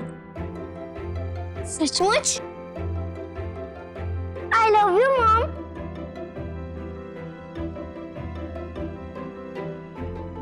मम्मा ने आपको कैसे ढूंढा? आप इतने साल से थे कहाँ? ये सब सुनकर रोहित स्तब्ध था और सोच रहा था कि उसके बेटे को आखिर हो क्या गया है। वो क्यों ऐसी अजीब अजीब बातें कर रहा है। मैंने ना इंटरनेट पे एक वीडियो देखा था जिसमें एक लेडी 7 साल के बच्चे को ये यकीन दिलाती है कि पिछले जन्म में वो उसका बेटा था, और वो बच्चा अपनी असली माँ को छोड़कर उस लेडी के साथ चला जाता है। उस सामने वाली ब्यूटीफुल सी दीदी, उनसे मिलने के बाद आर्यन का बिहेवियर काफी चेंज हो गया। ना चाहते हुए भी धीरे धीरे उसे सनी की बात सच लग रही थी। कहीं उस अनिका ने आर्यन पर जादू तो नहीं किया। मारवा ग्रुप की 22 कंपनी स्टॉक एक्सचेंज में लिस्टेड थीं। मनाली में इंटरनेशनल लेवल की एक आधुनिक मल्टी स्पेशलिटी हॉस्पिटल थी। इतना बड़ा एम्पायर होने के बावजूद रोहित को अपनी पूरी लाइफ 1 सेकंड में फीकी लगने लगी थी। फिलहाल उसके लिए दौलत और शोहरत कोई मायने नहीं रखती थी। मायने रखता था तो बस आर्यन। रोहित आर्यन से अपनी जान से भी ज्यादा प्यार करता था, लेकिन आज अनिका के कारण उसे आर्यन को खोने का डर सता रहा था। रिया अब पिज्जा पर से अपने फेवरेट टॉपिंग्स चुन चुन कर हाथ से निकाल कर खाने लगी। तभी उसका ध्यान सामने बैठे रोहित के मसल्स पर गया। रेगुलर एक्सरसाइज की वजह से रोहित का शरीर फिट था। फ्लैट एब, टोन्ड मसल्स उसके टक्सीडो शर्ट से भी साफ नजर आ रहे थे। रिया ने रोहित के बाइसेप्स देखे और अपने छोटे छोटे हाथों से उसे दबा कर कहा, मैंने जितना सोचा था उससे कई ज्यादा हैंडसम और स्ट्रॉन्ग हो आप। मुझे एक हाथ में उठा के घुमाओ ना, बहुत हो जाएगा। करो करो करो। नहीं, पहले मैं खाऊंगी फिर मुझे घुमाना, ओके? आर्यन की कमजोर मानसिकता समझते हुए रोहित के पास उसकी बातें मानने के अलावा और कोई चारा नहीं था। देखो बेटा, मैं आपकी सारी बातें मानूंगा, आपका जो मन में है वो करो, लेकिन आपको ना मेरी एक छोटी सी बात माननी पड़ेगी। वो जो शातिर औरत है ना जो 2402 में रहती है, बस उसकी बात मत सुन, ओके? आप ऐसे वर्ड कैसे यूज कर सकते हैं? आप भूलिए मत, वो मेरी मम्मा है। मुझे लगता है अब हमें जाना चाहिए। लगता नहीं, अब मेरा फ्रेंड आएगा। और हाँ, तब तक मैं आपसे बात नहीं करूंगी जब तक आप मेरी मम्मा को सॉरी नहीं बोलोगे। बेटा, बेटा मेरी बात सुनो, बेटा।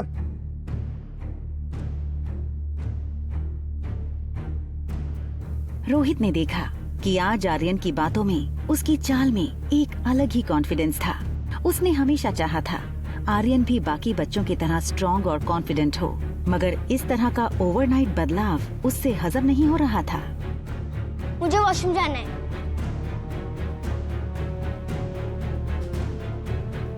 वेट, आप अंदर नहीं आ सकते। आप जानते हैं ना?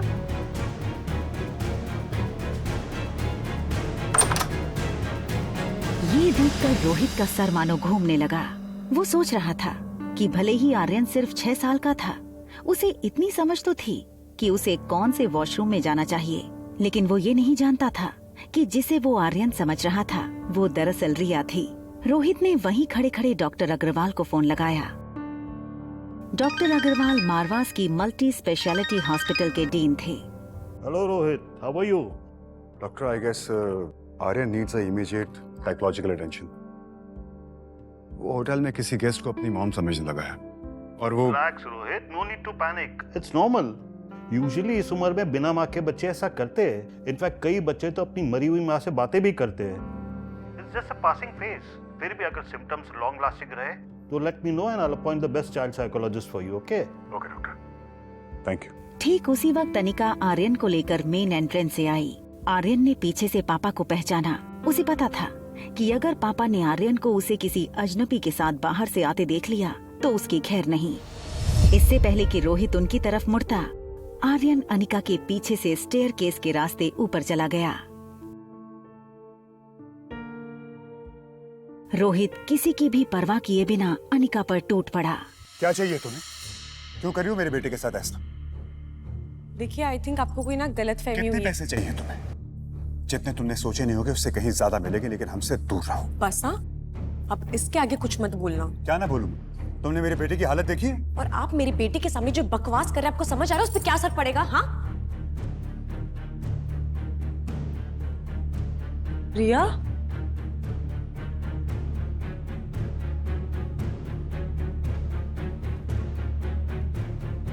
आपने अभी मेरी बेटी को देखा जो अभी मेरे साथ आई थी, वो ब्लैक कलर का? आपने देखा अभी एक छोटी सी लड़की आई थी ये मेरे साथ में छोटी सी, वो कहाँ चली गई? आपने? रोहित समझ नहीं पा रहा था कि ये सब अनिका का दिखावा था या सचमुच उसकी बच्ची खोई थी। बेहद घबराई अनिका बार बार फोन लगाने लगी।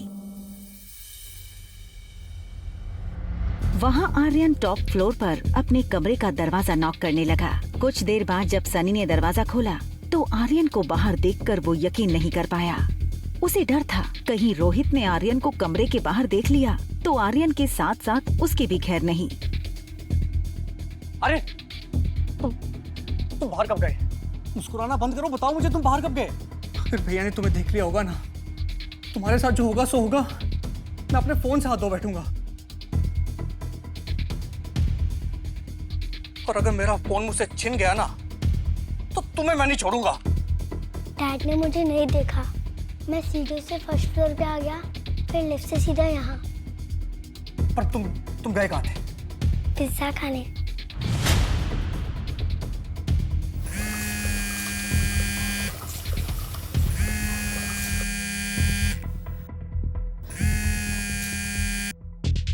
हाँ हेलो मम्मा। मम्मा मैं वॉशरूम में हूँ। रिया की इतनी बात सुनकर अनिका की जान में जान आई। रिया,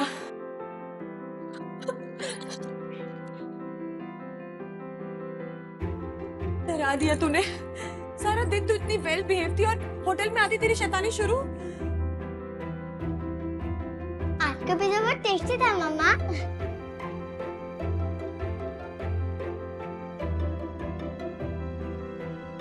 ठीक है, फिर ले जाऊंगी, पर ऐसा मत करना।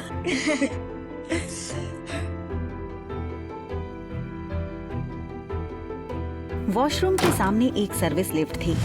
अनिका नहीं चाहती थी कि मेन लिफ्ट के सामने रिसेप्शन के पास खड़ा रोहित रिया के सामने फिर वो सब बोले जो उसने अभी अभी कहा था। सनी ये सुनकर परेशान था कि आखिर आर्यन पिज्जा किसके साथ खाकर आया। उसे लगा इससे पहले कि रोहित को कहीं से पता लगे मुझे ही सब कुछ बता देना चाहिए। हाँ बोलो। हेलो भैया, ये आर्यन कहीं से पिज्जा खाकर आया है। हाँ मैं उसे अपने साथ ले गया था। एक मिनट, आर्यन ऊपर तुम्हारे साथ है? हाँ।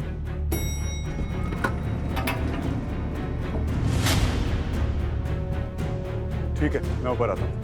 ओके। इससे पहले कि आर्यन अनिका को पूरी तरह से अपनी मां मान बैठे, मुझे कुछ करना होगा।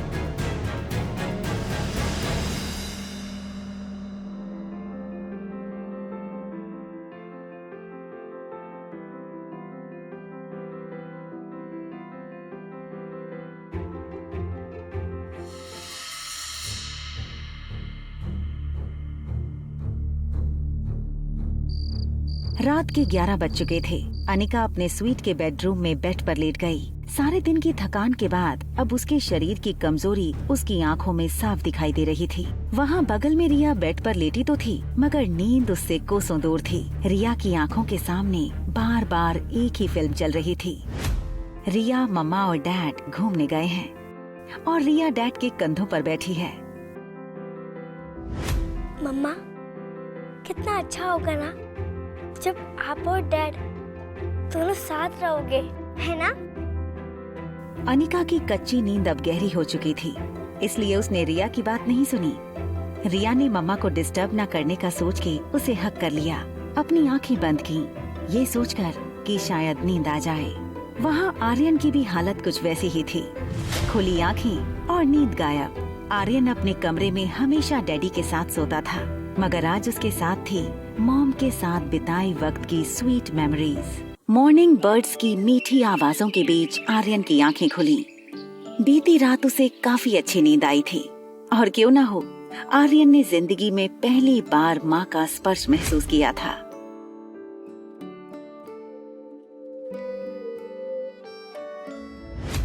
तुम मम्मा बोलो या मॉम बोलो, हूँ तो मैं तुम्हारी माँ। सचमुच? I love you, mom. मगर उसे पता था चाहे कुछ भी हो जाए, रोहित को कल के बारे में पता नहीं चलना चाहिए। आर्यन ब्लैंकेट हटाकर बेड से उतर गया, अपने स्लीपर्स पहने और बाथरूम में चला गया। रोहित की आंखें भले ही लैपटॉप स्क्रीन पर थीं, उसका ध्यान पूरी तरह से आर्यन पर था।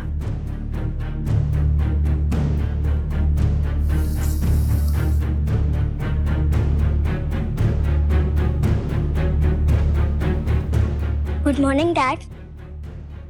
रोहित की नजर अब भी आर्यन के बर्ताव पर थी, जो अब बिल्कुल पहले जैसे हो गया था। गुड मॉर्निंग बेटा, ब्रेकफास्ट के लिए चलें?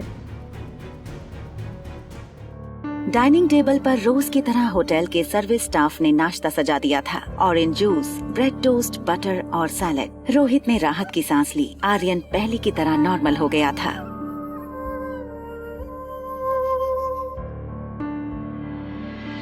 दूसरी तरफ कामिनी सुबह 7 बजे से कुणाल के घर के बाहर अपनी कार में कुणाल के निकलने का इंतजार कर रही थी। 9 बजे जैसे ही कुणाल निकला,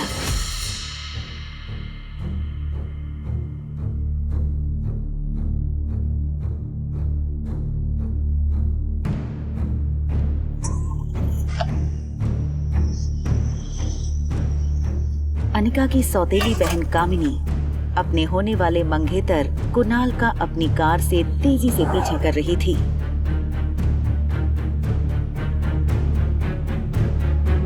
बर्थडे पार्टी के बाद ना तो कुणाल कामिनी का फोन उठा रहा था और ना ही कॉल बैक कर रहा था।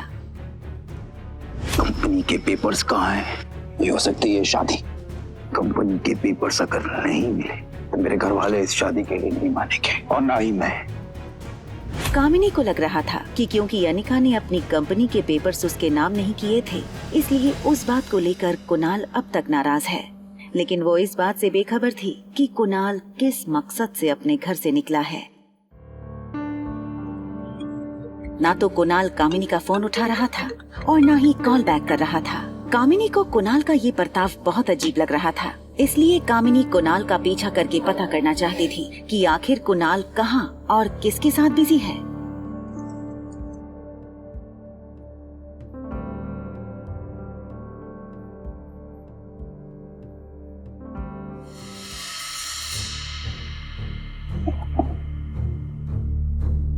कुणाल की गाड़ी होटल पैराडाइज के गेट पर रुकी। कामिनी थोड़ी दूर रुक गई। उसने देखा कुणाल ने गेट पर सिक्योरिटी से कुछ बात की और गाड़ी लेकर अंदर चला गया। कामिनी कुणाल को पता नहीं चलने देना चाहती थी कि वो उसका पीछा कर रही थी।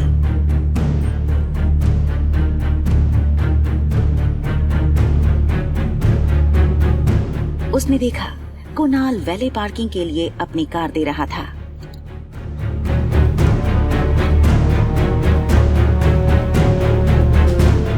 कुणाल जब लिफ्ट के अंदर चला गया तो कामिनी दौड़कर लिफ्ट के पास आई।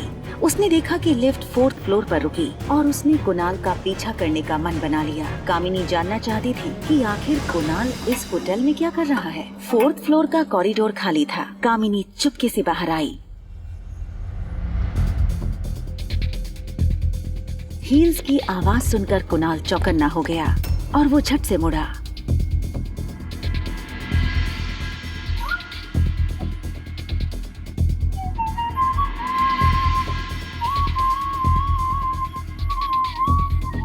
कॉरिडोर की राइट साइड से कुणाल की आवाज आई। कुणाल होटल के कुछ स्टाफ मेंबर्स को इंस्ट्रक्शंस दे रहा था। मेरे दोस्त लोग आज 6 बजे से आना शुरू हो जाएंगे। फाइन। मैं नहीं चाहता हूँ कि उन्हें किसी भी तरीके की कमी हो। जी। और भी पैसे मिल जाएंगे, लेकिन कोई प्रॉब्लम नहीं होनी चाहिए। दरअसल मैं चाहता हूँ कि ये पूरे हॉल को आप फूलों से सजा देना और वहां पे ना मुझे एक स्पॉटलाइट चाहिए और एक फॉलो लाइट चाहिए मुझे, जो मुझे फॉलो करे, ताकि जब मैं उस Any problem, sir? नहीं, जब मैं इस दरवाजे से अंदर आऊंगा ना जी, तो मेरे हाथ में एक फूलों का गुलदस्ता होगा। मैं चाहता हूँ कि वो स्पॉटलाइट मुझे उसी वक्त फॉलो करे, ताकि जब मैं उस लड़की के पास जाऊं तो इस हॉल की सारी लाइटें उसी वक्त ऑन हो जानी चाहिए। एंड मेक श्योर, मैंने एक गाना सेलेक्ट किया है, डीजे वाले को बोल के वो गाना उसी वक्त बजवा देना। नोटेड। दरवाजे के बाहर खड़ी कामिनी कुछ समझ नहीं पा रही थी कि कुणाल आखिर करना क्या चाहता था। एक्सक्यूज मी मैडम, मैडम आपको कुछ चाहिए? कामिनी घबरा गई, कहीं कुणाल को उसके बारे में पता न चल जाए। वो वहाँ से भाग निकली। क्या हुआ मैडम? मैडम, अरे मैडम क्या हुआ? आवाज सुनकर कुणाल और बॉल रूम में मौजूद बाकी लोग बाहर दरवाजे की तरफ आ गए। क्या हुआ मनोज, क्यों चिल्ला रहे हो? अरे सर, एक मैडम थी यहाँ दरवाजे से लेके खड़ी थी, हाथ में उनका सैंडल था। मैंने पूछा क्या हुआ मैडम, तो भाग गई। शायद गलत फ्लोर पे आ गई होगी। नहीं, तुम्हारी शक्ल देख करके डर गई होगी। बाकी स्टाफ वाले सफाई वाले मनोज पर हंसने लगे।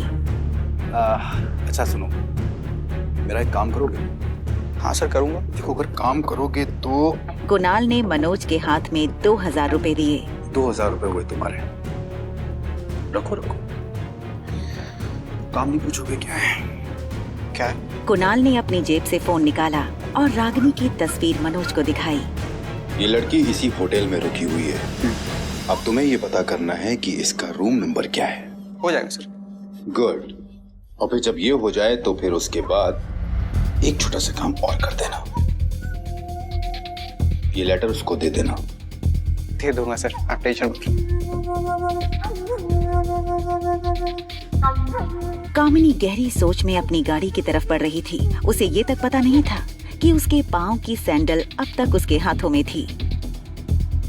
वो जैसे ही गाड़ी में बैठी, उसने देखा कुणाल अपनी गाड़ी में तेजी से होटल पैराडाइज के गेट से निकल रहा था। कामिनी तुरंत स्टीयरिंग व्हील के नीचे छुप गई। उसने कुणाल की गाड़ी को आगे निकलते हुए देखा। कामिनी समझ नहीं पा रही थी आखिर कुणाल ये सब क्यों कर रहा था और किसके लिए। कुणाल ने गाड़ी में तेज म्यूजिक चलाया हुआ था।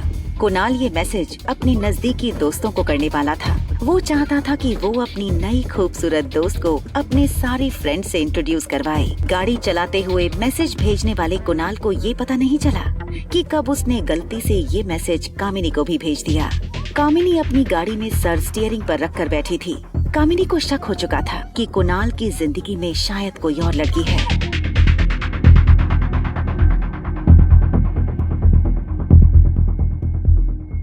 आज शाम 6 बजे होटल पैराडाइज के हॉल रूम में पहुंचा।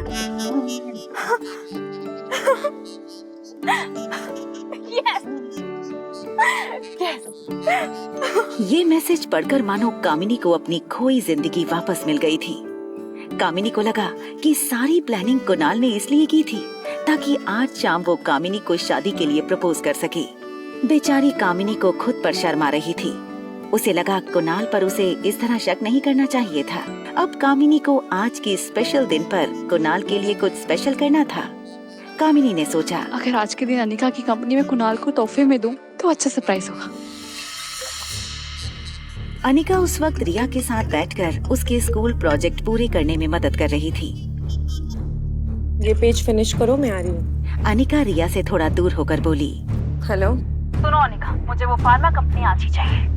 कीमत जो तुम चाहो, तुम्हारी सोच से कहीं ज्यादा कीमत देने को तैयार हूँ मैं। देखो, मैं उतना कमा लेती हूँ जिसमें मैं और मेरी बेटी खुश रह सके। उससे ज्यादा ना मेरी ख्वाहिश है और ना ही मेरी जरूरत। मैं जानती हूँ कि ये सब तुम क्यों कर रही हो। तुम्हें क्या लगता है कि ये कंपनी नाम मिलने पर कुणाल मुझसे शादी नहीं करेगा? तो ठीक है, आज शाम 6 बजे होटल पैराडाइज के बॉलरूम में आ जाना और अपनी आंखों से देख लेना कि कुणाल मुझसे कितना प्यार करता है।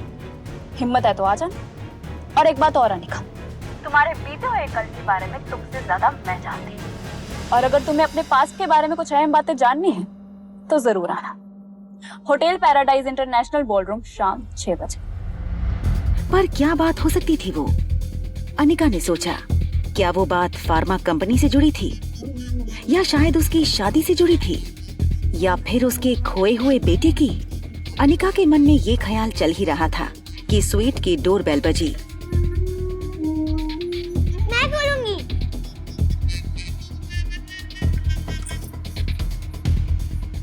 Room service ma'am. रिया ने मुस्कुराकर मनोज को अंदर आने का इशारा किया।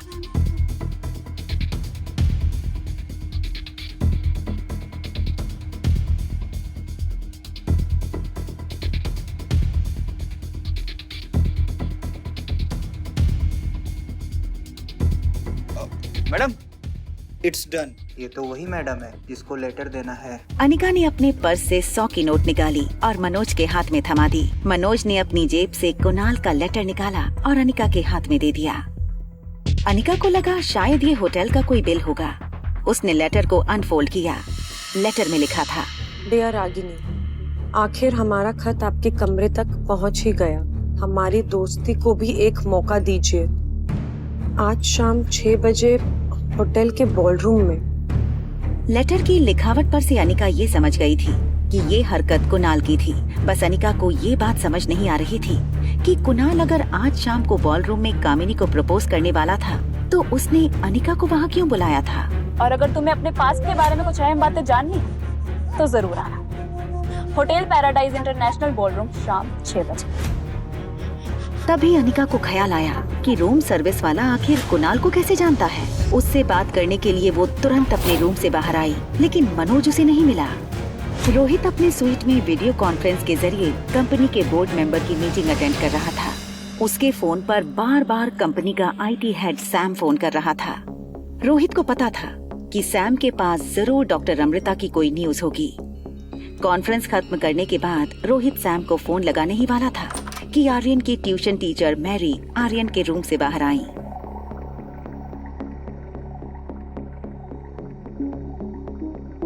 मिस्टर मारवा, आई थिंक आपको मेरी बात मान लेनी चाहिए। उसे स्पेशल बच्चों के साथ स्पेशल स्कूल में भेजना चाहिए। वैसे मैरी कई बार रोहित को ये बात बता चुकी थी, लेकिन रोहित जब भी ये बात सुनता वो बात टालने की कोशिश करता। रोहित को ये बिल्कुल मंजूर नहीं था। Please have a seat. आप बताइए क्या हुआ? Mister Marwah, I don't know how should I explain this to you. Aryan is bad in every subject. अगर कोई बच्चा एक दो सब्जेक्ट में वीक होता तो मैं समझ सकती, लेकिन वो हर सब्जेक्ट में 0 है। EVS जो सबसे सिंपल सब्जेक्ट है वो उसे बोरिंग लगता है। बाकी सभी सब्जेक्ट उसके लिए बहुत डिफिकल्ट है। होमवर्क वो करता नहीं है और ट्यूशंस में वो पढ़ाई में ध्यान नहीं देता। रोहित रोज की कंप्लेंट सुनकर परेशान हो गया था, मगर वो चाहता था कि टीचर उसे यही पढ़ाए। देखिए टीचर, अगर आप कहेंगी तो मैं आपकी सैलरी डबल कर दूंगा। क्या आप कुछ एक्स्ट्रा टाइम निकाल के आर्यन को ट्यूशन दे सकती हैं? I will be very grateful to you. Mister Marwah, मेरी सैलरी आपके बच्चे की IQ ठीक नहीं कर सकती। Teacher. Mister Marwah, Aryan is a special child and he needs special attention. I hope you understand.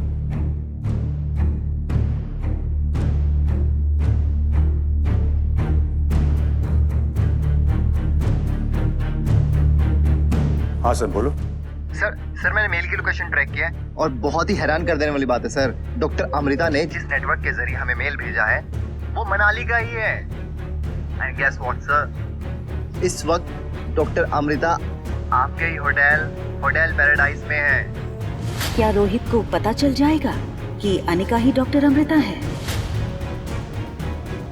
आगे की कहानी जानने के लिए देखें अगला एपिसोड सिर्फ पॉकेट FM के YouTube चैनल पर। और एक लड़की को देखा तो के सारे एपिसोड को सुनने के लिए डिस्क्रिप्शन में दी गई लिंक से डाउनलोड करें पॉकेट FM ऐप।